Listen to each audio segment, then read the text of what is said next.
I met Ian Marsh here, I met Glenn here. Yeah, I loved him immediately. We got on instantly very, very well. He was a couple of years older than me. He's a bit of a big head, isn't he? But incredibly charismatic, and he's the sort of person you want to be in a room with, I mean, at all points. Perfect frontman material, really.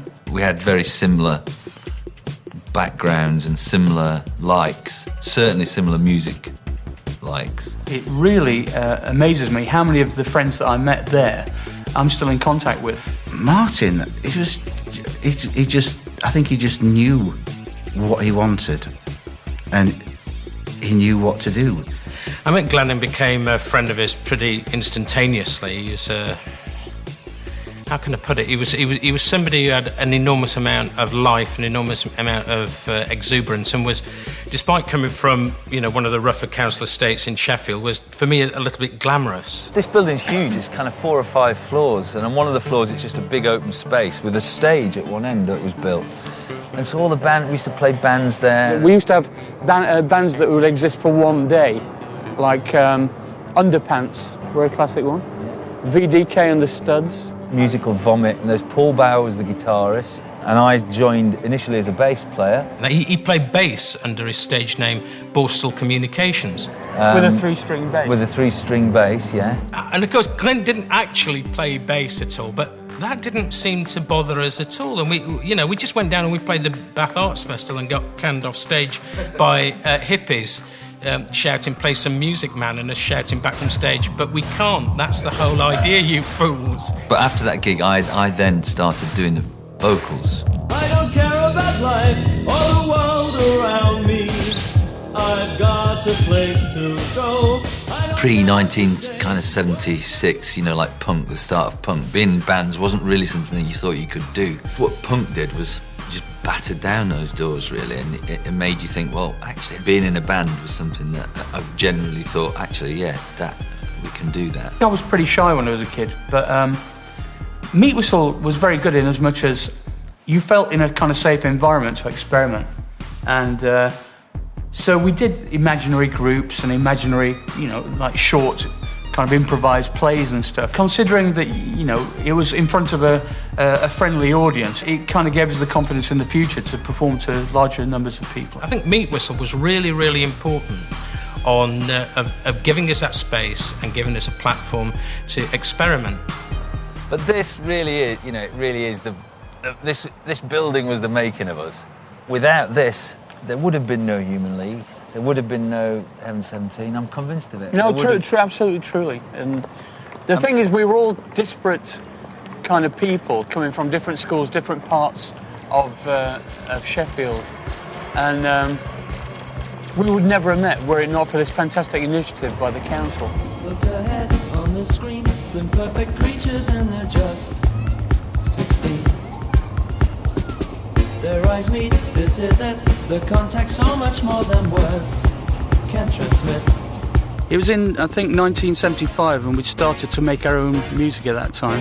But we were also at an age where we were going out clubbing and meeting other like-minded people. It was really a fantastic time. This was the main route to town for all the students, wasn't it? Yeah. So all the pubs were down here in West Street. But this is between our studio, where I used to live. This is where we used to hang out all the time. There were not as many shops here then, trendy shops, but this was always the bit that was good fun. A lot of chip shops and kebab shops there were, isn't it? Remember Mr. Kites? Yeah, Mr. Kites, that's where we met. Rare and Racy. Oh, that's where I got all my records. It's major influence on my musical career. Yeah, used to go student baiting a lot, if I remember rightly. Although we did used to take advantage of our fake student cards and go and see all the bands at the University Union. Yeah, we saw Roxy Music up there. All on the same bill, Roxy Music, Dire Straits, Gary Glitter. Excellent. Oh, I remember, on the same bill. Yeah. God, can you believe that? Remember your mate Clive? Yes. He was really pissed that night. He fell down the stairs. I remember picking him up, finding him at the bottom of the stairs. What are you doing? There was a kind of little clique of us that were quite flamboyant and that were, you know, a little bit larger than life. And going out uptown in that, how we used to dress and act, sometimes could get us into sticky situations, you know. Well, we're here now, standing in Barker's Pool, which is where the City Hall is. right behind us. We went to see all the big bands there as well. We used to break in, didn't we? Yeah. Go and see them. We saw David Bowie. For free.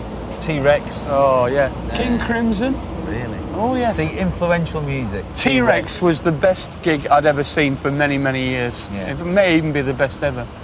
Doing Electric Warrior. Is that when he came up on the star? Yeah. Oh, my God.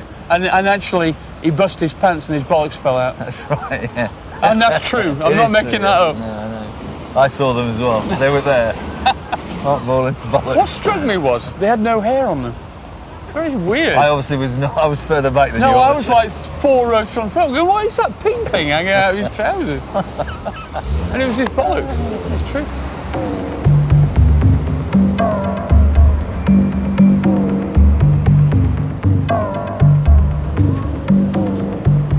Sheffield has always felt, to me, like it's two different cities at the same time. It's kind of, you've got a lot of history and kind of old and almost ramshackle around you, and yet the people are really forward-looking, I think. I think it's always willing to embrace modernity. And then it's got the steel, you know, it's called Sheffield the Steel City. When I was young, when we were at school, there was that thing about Sheffield, Steel City, city on the move. City on the move.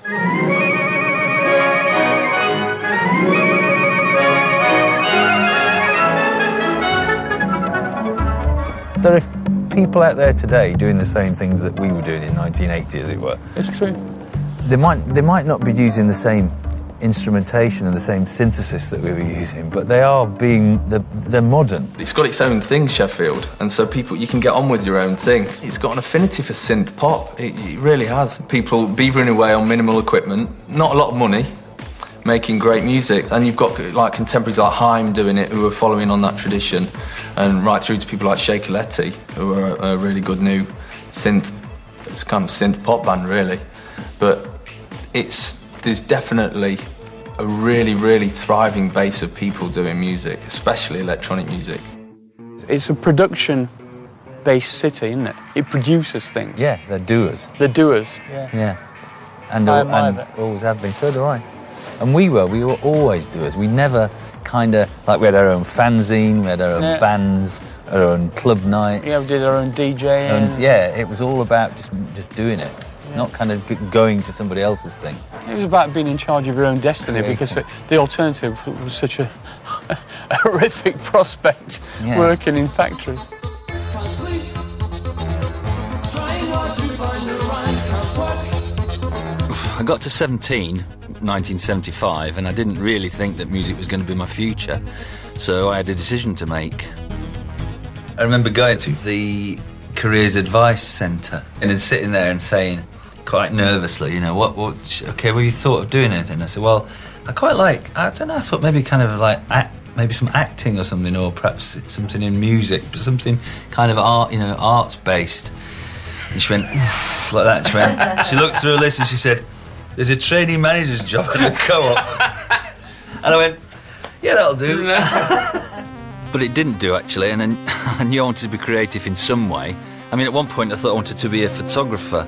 But, you know, places, well, really, like Devonshire Lane, and the people in that place, that's what really helped me. But this is Devonshire Lane.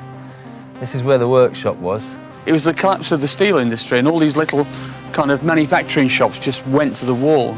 All these little places were normally run by, what were they called? Those Little Mesters. Little Mesters, that's what they were called. And so suddenly they all became empty, and they just were left basically sitting there derelict, but somebody owned them, so it just was perfect for us to find out who it was that owned them, offer them, I don't know, 10 quid a week rent. It was less, I think. nothing. It was about £5 a week, peppercorn rent. £5 a week, and then we just fill the place with kind of like-minded people and have fun and parties and do art and music and everything. And the industrial kind of junk that was left behind became all part of the vibe of the place, which is quite interesting. And then it was there after a party one night, a really good party. I think it might have even been the Glenn Goes to London party, wasn't it? I think it was called Glenn Goes to London, yeah. Yeah. I left here after that party to pursue my career as a photographer in London.